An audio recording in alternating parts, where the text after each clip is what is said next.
Kembali di Market Review, pemirsa Asosiasi Pertekstilan Indonesia atau API memprediksi pertumbuhan ekspor tekstil dan produk tekstil akan terkoreksi 5% setiap bulan apabila wabah virus COVID-19 yang tidak ditangani dengan baik di tingkat global. Proyeksi tersebut mengingat banyak negara tujuan ekspor masih memberlakukan lockdown. Hal ini menghambat pertumbuhan permintaan terhadap produk Indonesia. Semula API optimis, pertumbuhan ekspor sepanjang 2020 mencapai 10%. Angka ini tidak jauh berbeda dibandingkan tahun lalu. Namun dengan wabah COVID-19 yang terjadi di berbagai negara, membuat asosiasi harus memikirkan kembali proyeksi tersebut. Beberapa anggota dari sektor garmen sudah diminta pembeli luar negeri untuk menunda pengiriman. Banyak toko dari pembeli tersebut tutup sementara dengan kebijakan lockdown ataupun semi-lockdown. Guna mencegah dampak ekonomi lebih dalam, asosiasi sudah mendorong anggotanya yang mengalami penundaan untuk segera meminta pertanggungjawaban kepada pembeli untuk menghindari terganggunya keuangan perusahaan dalam jangka pendek. Meski pertumbuhan ekspor harus dikoreksi, API memprediksi besaran net ekspor tekstil dan produk tekstil tahun ini akan membaik dibandingkan tahun lalu. Sebab ketahanan industri sandang dalam negeri sudah lebih baik untuk memenuhi kebutuhan pasar dalam negeri. Apalagi industri Cina sempat terhenti beberapa waktu akibat COVID-19. Kondisi ini mampu menekan tingkat impor bahan baku di sektor TPT sehingga berpotensi menurunkan nilai impor sepanjang tahun. Berbagai sumber untuk IDX Channel.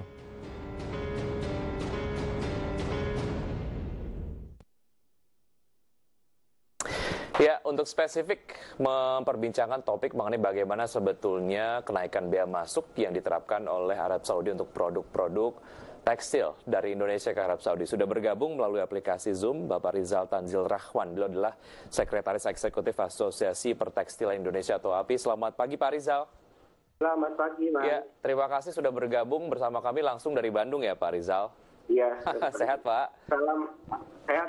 Salam hangat dari Bandung. Salam hangat juga untuk teman-teman yang ada di Bandung Pak Rizal.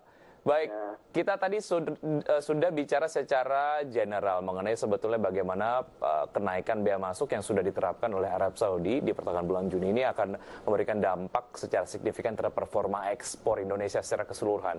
Spesifik untuk industri tekstil dan produk turunannya Pak Rizal, akan seberapa besar pengaruhnya? Iya, terima kasih. Memang ini akan sangat berpengaruh sih kepada kita, terutama di sektor tekstil karena selama ini Arab Saudi juga menjadi salah satu tujuan ekspor kita, tekstil kita ke luar negeri. Seberapa besar pengaruhnya kita sedang hitung karena tarif bea masuknya juga sedang kita pelajari. Tetapi pasti ini akan berpengaruh terhadap ekspor kita ke sana. Baik, Pak Handito tadi sampaikan sebetulnya bicara spesifik mengenai ekspor performance dari kertas dan produk kertas, kemudian tekstil dan produk tekstil. Ini harus diprioritaskan ataupun harus diperjuangkan ketika bicara mengenai bagaimana kita melakukan lobby agar bea masuknya tidak setinggi yang diterapkan sekarang. Sejauh mana ini menggambarkan ataupun mungkin Anda bisa mengelaborasi mengapa kemudian Kadin mempertimbangkan tekstil sebagai satu sektor yang harus betul-betul diperjuangkan di pasar Arab Saudi? Iya, betul sih. Karena Arab Saudi itu salah satu negara yang potensial untuk ekspor kita, terutama untuk busana-busana muslim, termasuk juga karpet dan sajadah. Karena 2019 nilai ekspor kita ke Arab Saudi itu hampir 94 juta US dollar, jadi nilai yang sangat besar dan potensi market ini tentu akan bisa menjadi salah satu alternatif tujuan ekspor kita selain yang biasa kita lakukan ke Amerika dan Eropa. Ya, artinya memang harus betul-betul diperjuangkan agar kondisi sektor tekstil juga dapat betul-betul terbantu, apalagi sektor ini juga terdampak pandemi COVID-19. Kita akan lanjutkan usai jeda berikut ini Pak Rizal. Pemirsa, tetap di Market Review, kami akan segera kembali.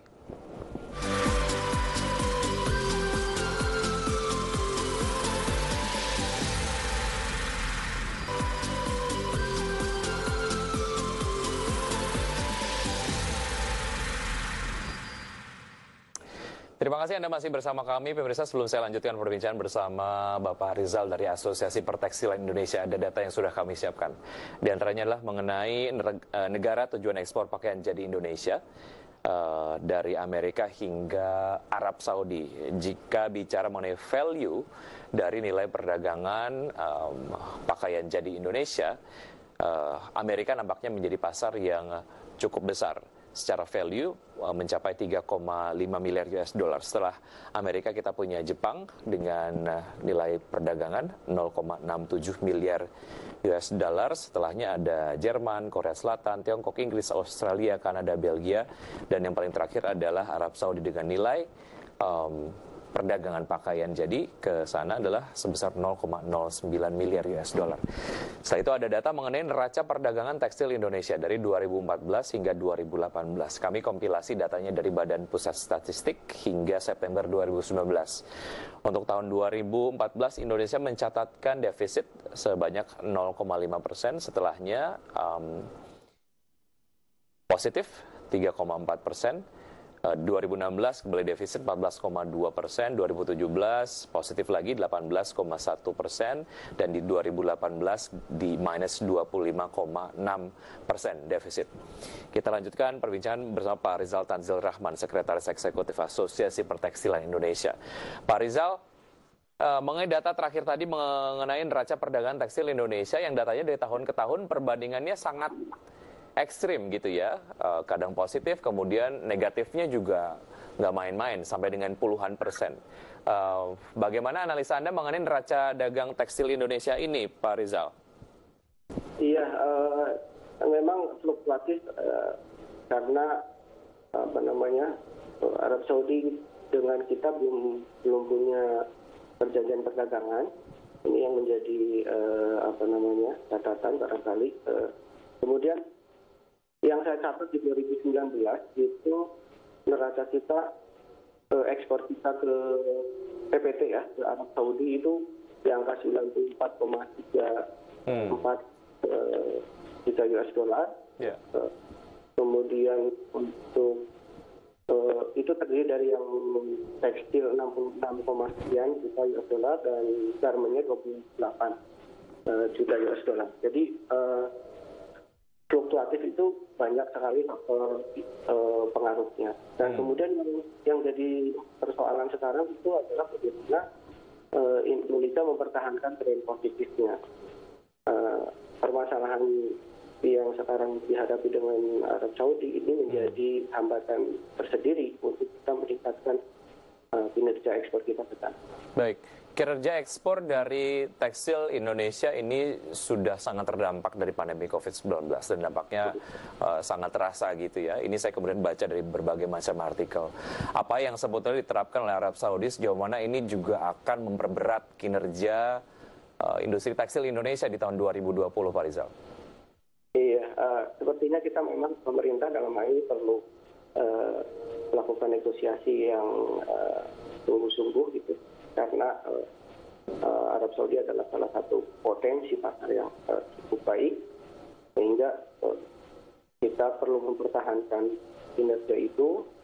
Menurut saya pemerintah juga bisa melakukan negosiasi yang barangkali lebih tajam begitu agar Indonesia bisa paling tidak memiliki tarif yang kompetitif dibanding dengan negara-negara saingan kita, misalnya seperti Vietnam, Bangladesh.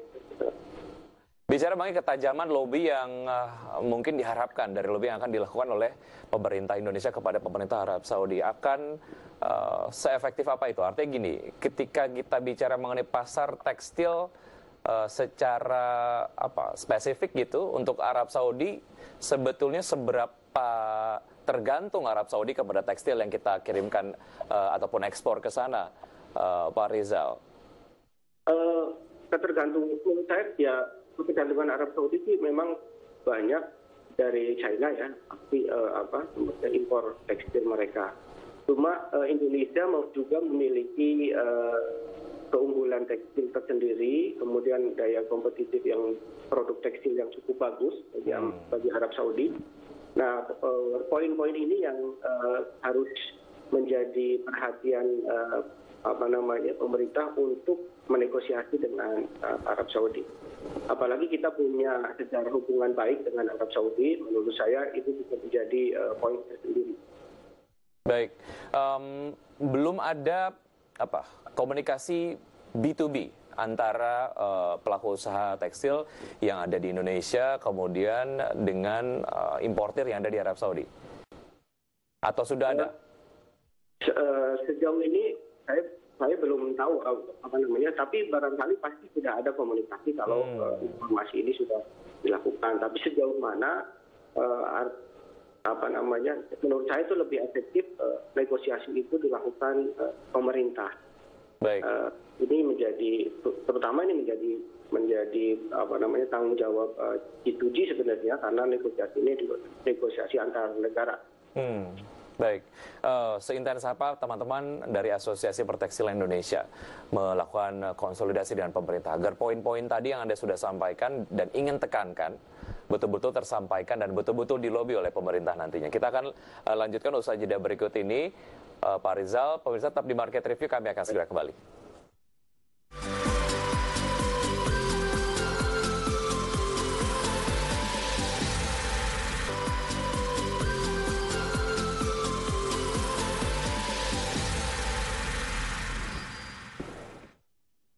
Terima kasih Anda masih bergabung bersama kami dalam Market Review. Kita sudah sampai di segmen terakhir, masih berbincang bersama Pak Rizal Tanzil Rahman, Sekretaris Eksekutif Asosiasi Pertekstilan Indonesia ataupun API.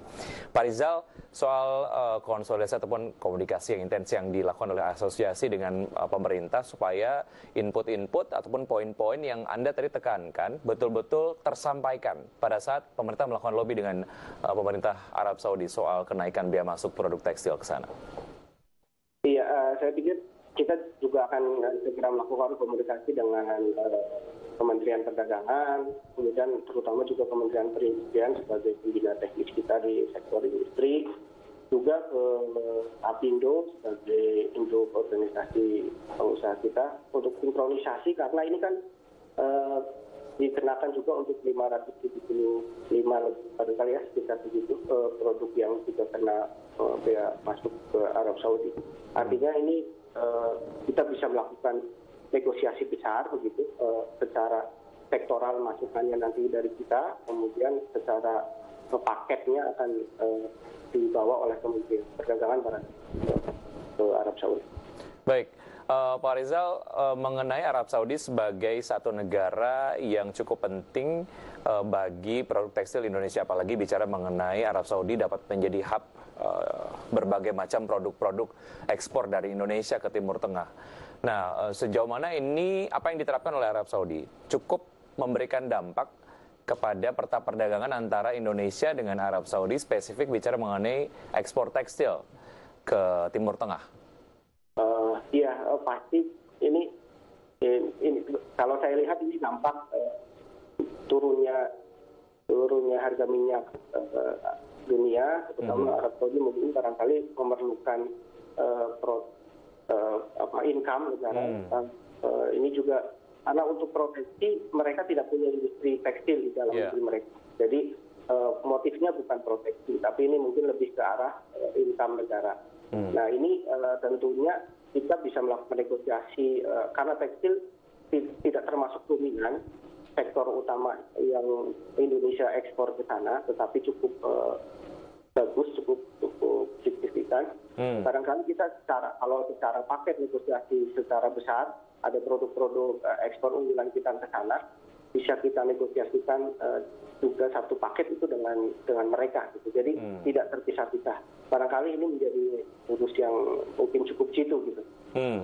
Baik, Pak Rizal, mengenai pasar Timur Tengah secara keseluruhan, sebetulnya seberapa baik itu di-cater oleh teman-teman pertekstilan di Indonesia, sehingga jika lobby yang akan dilakukan oleh pemerintah Indonesia dengan pemerintah Arab Saudi cukup alot begitu, artinya diferensiasi ataupun diversifikasi lah ya market dari produk tekstil dari Indonesia ke Timur Tengah ini betul-betul bisa dimaksimalkan. Iya, Arab Saudi itu sebenarnya salah satu pintu gerbang kita ke Timur Tengah. Itu penting, itu poin penting. Karena konsumsi tekstil mereka itu rata-rata mereka menggunakan baju-baju dengan kapasitas kain yang lebar gitu ya, gamis gitu, tidak seperti umumnya kita gitu. Ya. Satu orang bisa 4-5 meter begitu barangkali. Nah, ini menjadi keunikan tersendiri dan sebagai sama negara Muslim kita punya karakteristik, maksudnya punya karakteristik yang hampir sama. Nah, ini menjadi artinya kita memiliki historikal yang barangkali lebih mudah sebenarnya, dan kualitas barang kita juga bukan kualitas barang yang jelek. Kita juga kualitas ekspor kita juga bagus terutama untuk yang pakaian. Yeah. Nah, ini menjadi potensi tersendiri menurut saya dan perlu diperjuangkan. Baik, ada pendekatan dari pemerintah bagaimana sebetulnya Indonesia dapat meningkatkan performa ekspor ke Arab Saudi. Ini seperti tadi disampaikan oleh Pak Dito dari Kadin. Jika memang itu granted, jika kemudian itu lobbynya sukses, bagaimana sebetulnya teman-teman pertekstilan di Indonesia dapat memenuhi permintaan lah ya, yang mungkin diharapkan betul-betul dapat naik. Sementara kita kemudian secara pemenuhan bahan baku di dalam negeri, ini kita cukup ada tantangan, Pak Rizal, mengingat bahan baku dari China ini agak terkendala, katanya seperti itu. Seperti apa, Pak Rizal? Kalau untuk tekstil bahan baku kita, kecuali bahan baku kapas ya, kita relatif tidak ada masalah. Semua kita bisa produksi di dalam negeri. Permintaan Arab Saudi juga selama ini bukan permintaan yang sulit untuk kita penuhi. Jadi sebenarnya kalau di tekstil praktis tidak ada masalah sebenarnya untuk memenuhi kebutuhan mereka. Ya, yang paling penting adalah pemerintah betul-betul berjuang pada saat lobby agar kenaikan bea masuk ini tidak terjadi di produk tekstil ataupun produk-produk lainnya. Kalaupun memang mau naik, nggak setinggi yang disampaikan pemerintah Arab Saudi beberapa waktu yang lalu ya, Pak Rizal. Iya, terutama juga bisa bersaing dengan tarif bea masuk dari negara-negara yang juga melakukan ekspor tekstil ke mereka, seperti Vietnam, Bangladesh. Baik. Ya. Pak Rizal, terima kasih sudah bergabung bersama kami dalam Market Review. Sukses untuk pertekstilan Indonesia. Terima kasih. Sehat selalu, Pak Rizal. Sampai jumpa. Dan pemirsa, demikian perbincangan kami bersama beberapa narasumber dalam program Market Review. Semoga perbincangan kami dapat memberikan inspirasi untuk Anda. Saya Wiki Adrian, undur diri. Terima kasih. Sampai jumpa.